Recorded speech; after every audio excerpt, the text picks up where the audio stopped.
স্বাগতম জনাইছো আৰু এই মুহূৰ্তত অন্যটা খবৰ লৈ আহিছো এটা শোকাবহ ঘটনা সংঘটিত হৈছে এজন যুৱক উলাই গৈছিল নিখা বিহু চাবলৈ বুলি নিখা বিহুৰ অনুষ্ঠান চাবলৈ যাওতে পত্নীকো লগ ধৰিছিল কিন্তু পত্নী হিৰিনা লগত নুজুৱাটোৱে কাল হল বিহুৰ অনুষ্ঠান চাবলৈ যোৱা লৰাটো কিন্তু ঘৰলৈ ঘূৰি নাহিল অৱশেষত বাহনিৰ ভিতৰত উদ্ধাৰ হল যুৱকজনৰ মৃতদেহ কিন্তু কিদৰে মৃত্যু হল বিহু চাবলৈ যোৱাই কাল হল এজন যুৱকৰ এটা শোকাবহ ঘটনা সংঘটিত হৈছে তেজপুৰৰ বাম পৰ্বতীয়া হত্যা চুকত বিহু চাবলৈ যোৱাৰ সময়তে প্ৰতাপ ৰাজবংশী নামৰ এজন যুৱকৰ মৃত্যু হোৱাক লৈ তীব্ৰ চাঞ্চল্যৰ সৃষ্টি হৈছে পত্নীকো বিহু চাবলৈ লগ ধৰিছিল প্ৰতাপ ৰাজবংশীয়ে বিহু চাবলৈ যাওঁতে পত্নীকো সিদিনা লগ ধৰিছিল কিন্তু পত্নীয়ে যাবলৈ অমান্তি হৈছিল আৰু দিনটো কাম কৰি থকা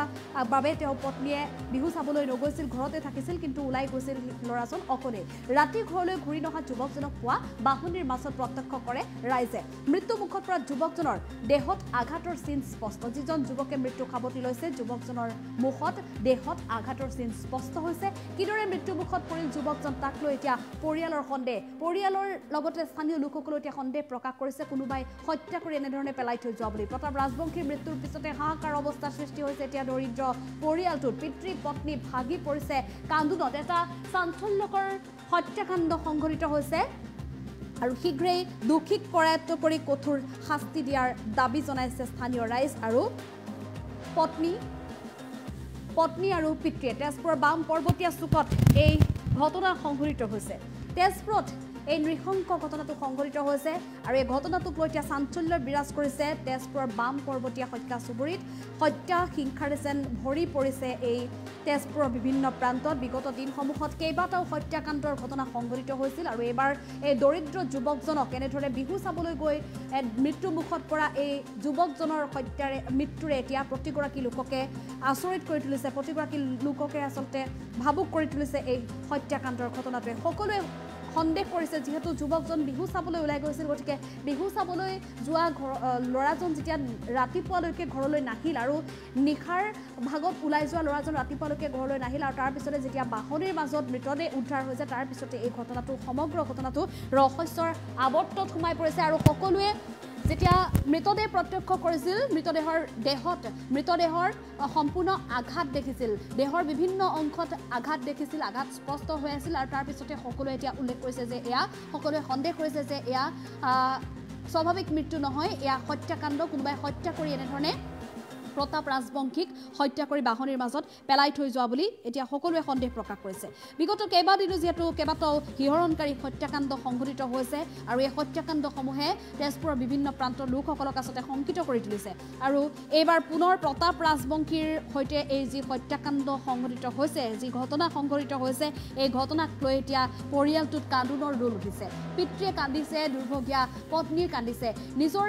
স্বামীয়ে যিহেতু বিহু চাবলৈ লগ ধৰিছিল তেওঁ সেই একেটা কথা এতিয়া মনলৈ আহিছে বাৰে বাৰে মনলৈ আহিছে স্বামীয়ে তেওঁ বিহু চাবলৈ লগ ধৰিছিল আজি যদি তেওঁ মনত এটাই ভাবিছে যে তেওঁ যদি আজি স্বামীৰ লগত বিহু চাবলৈ গ'লহেঁতেন আজি তেওঁ স্বামীক হেৰুৱাবলগীয়া নহ'লহেঁতেন কাৰণ দুয়ো একেলগে থাকিলেহেঁতেন কিবা এটা ঘটনা হোৱা হ'লেও পত্নীয়ে বাধা দিলেহেঁতেন বা তেওঁ ঘৰলৈ উভতাই আনিব পৰা গ'লহেঁতেন কিন্তু আজি পত্নীৰ লগত নোযোৱা বাবে এনে এটা ঘটনা হ'ল বুলি এনেধৰণে মনতে ভাবি আচলতে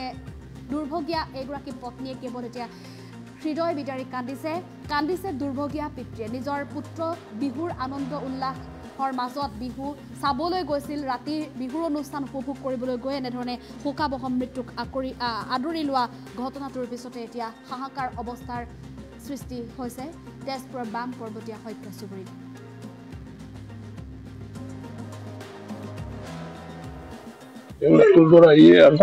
আমাৰ কাৰোবাৰ সন্দেহ হৈছে নেকি সন্দেহ কেনেকে গম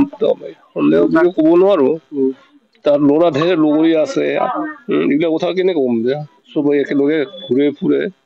থাকে এতিয়া কাক ধৰিম মই কাৰ কথা কম সন্দেহ কৰি ল'ৰা একো কোৱা নাই এইবিলাক বিচাৰ একো কোৱা নাই কি কম আৰু এতিয়া পষ্টমৰ্টম লৈ গৈছে লৈ গৈছে কিমান বয়স হ'ব ল'ৰা 27 বছৰ সিও কাম কৰে আপোনালোকৰ ঘৰখন আপুনি দুজন মিলি চলাইছে আছো দুইটা মিনিটে চলাই আছো মানে ঘৰ এই কাম কৰি ই খায় মই কাম কৰো মই মানে বেলেগে খাওঁ আৰু এটা মামাৰ ঘৰত মই থাকো সিহঁতে দুইটা থাকে চবটো বেয়া এতিয়া ধৰ কেনেকা থাকিম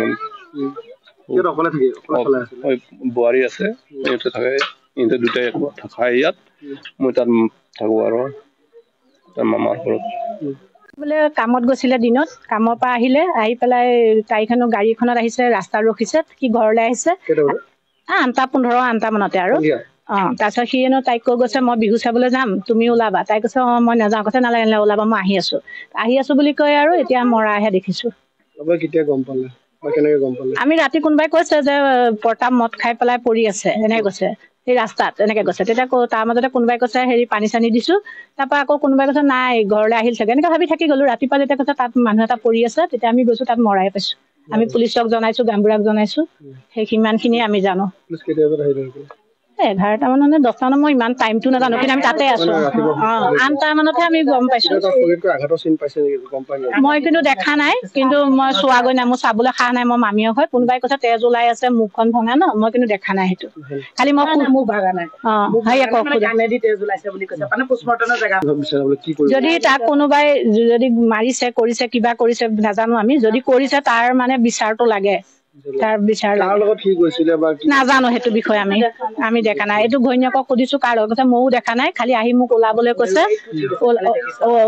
কৈছে মই নাযাওঁ বুলি কওঁতে কৈছে মই আহিম তোমাক লৈ যাম তেনেকে বুলি কৈছে কিন্তু নাহিলে আৰু আমাক ন্যায় লাগে এনে বলেৰো গাড়ী এখন বগা তাত সি ধুনীয়াকে আহিছে তেতিয়া সি নামিছে নামি ঘৰৰ পৰা আকৌ সেই গাড়ীখনত উঠি গৈছে সেইখিনি মই নিজে দেখা সি কোনো নমা নাই এটা মানুহ নমানে সিয়ে নামিছে সিয়ে উঠি গৈছে মই ৰাস্তা ৰখি চাই আছো মানে মোক কুকুৰটোৱে ভোকা দেখি মই চাইছো কোন আমাৰ ঘৰলৈ আলহী আহিছে বুলি নাই অহা হ'ব পাৰে ৰহস্য কাৰণ কিয় মদ খোৱা মানুহ এটা আমি বহুত দেখিছো পৰি ধৰি থাকে ৰাস্তাত আকৌ ৰাতিপুৱা হলে নিজেও গুচি যায় আৰু ইমানো গেলামদাহী নহয় কিন্তু মদ খায় নেখোৱা নহয় নিচা কৰে খায় বাৰু নেখায় বুলি আমি নকওঁ কৰি মেলি আনি থাকে খায় কিন্তু খাই থকা মানুহ বহুত দিছো তাতকৈ গেলামদাহী পৰি থাকে নলাই চলাই ৰাতিপুৱা হলে সুস্থ মগজে ঘৰলৈ আহে কিন্তু এনেকুৱা এটা হ'ব বুলি আমি ভবা নাই ন্যায় লাগে আমাৰ পুলিচটো আহিছে সেইটো বিষয়ে নাজানো আৰু অনন্ত পতংগিয়াৰ মিছেছ মোৰ আমি ভাগিন মই মামীয়েকে হওঁ মানে আমি ভাগিন বুলি আমাৰ মানে নিজৰ নহলেও আমি ভাগিন বুলি সৰুৰ পৰা ৰাখিছো ভাগিন বুলি গতিকে সি বহুত কষ্ট কৰি পেলাই ঘৰখনত আছিলে ঘৰৰ অৱস্থা এয়া গতিকে সি তাৰ এনেকুৱা আমি দুশ্মন কোনোবা আছে বুলি আমি কেতিয়াও ভাবা নাই কাৰণ তেনেকুৱা নাই একো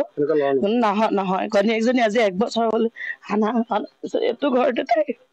তাৰ লগত সুখে আছিলে কালি সন্ধিয়া ওলাই গৈ পেলাই তাই আজি এইটো অৱস্থা হ'ব আমিতো একেবাৰে ভবা নাই ছোৱালীজনী গোটেই জীৱনটোৰ কথা পোৱালীটোক মাকে বহুত কষ্ট কৰি ডাঙৰ কৰিলে এতিয়া যেনেকুৱা আমি বহুত দুখ পাইছো ন্যায় লাগে উচিত বিচাৰ লাগে কিন্তু আমি ভবাই নাছিলো এনেকুৱা হ'ব বুলি তাই আমি আহিলে গলে কৰিলে মৰম কৰো আমি তাক একো দিব নোৱাৰিলো আমি বহুত মৰম কৰো মানে নাই তেনেকুৱা কাৰো লগত নাই গাঁৱৰ গোটেই ল'ৰা ছোৱালীৰ লগতে ঘূৰি ফুৰে কি বিপদে আপদে মানুহৰ ঘৰলৈ যায় সহায় কৰে গতিকে তেনেকুৱা আমাক আজিলৈকে তই বুলিও কৈ পোৱা নাই কোনোবাই কব পাৰে নিচা খাই কিবা খাই কিন্তু তথাপি আমাক আজিলৈকে তই সন্মান কৰি পৰা নাই বাছ তেনেকুৱা হ'ব বুলি একদম ভাবা নাছিলো ছোৱালীজনী ভৱিষ্যতৰ কাৰণে ন্যায় বিচাৰ লাগে আমাক থাকিবই লাগিব ৰাতিপুৱা সন্ধিয়া যেতিয়া ঘৰৰ পৰা যাওঁ বুলি বিহু চাবলৈ ওলাই গৈছে তেনেকে তেজ ওলাই ল'ৰা এটা বাঁহৰ তলত পৰি আছে গতিকে সেইটো ব্লাড ওলাই আছে গোটেই ব্লাড মুখত আছে কাণেদি ওলাইছে বুলি কৈছে আৰু পোষ্টমৰ্টমৰ জেগাৰ পৰা আমিতো নিজে গৈ দেখা নাই গতিকে সেইটোৱে কথা খালি ন্যায় বিচাৰটো আপোনালোকে শুদ্ধ বিচাৰটো কৰি দিব লাগে আমাক অনন্ত পতংগিয়াৰ মিছেছ মোৰ আমি ভাগিন মই মামীয়েকে হওঁ মানে আমি ভাগিন বুলি আমাৰ মানে নিজৰ নহলেও আমি ভাগিন বুলি সৰুৰ পৰা ৰাখিছো ভাগিন বুলি গতিকে সি বহুত কষ্ট কৰি পেলাই ঘৰখনত আছিলে ঘৰৰ অৱস্থা এয়া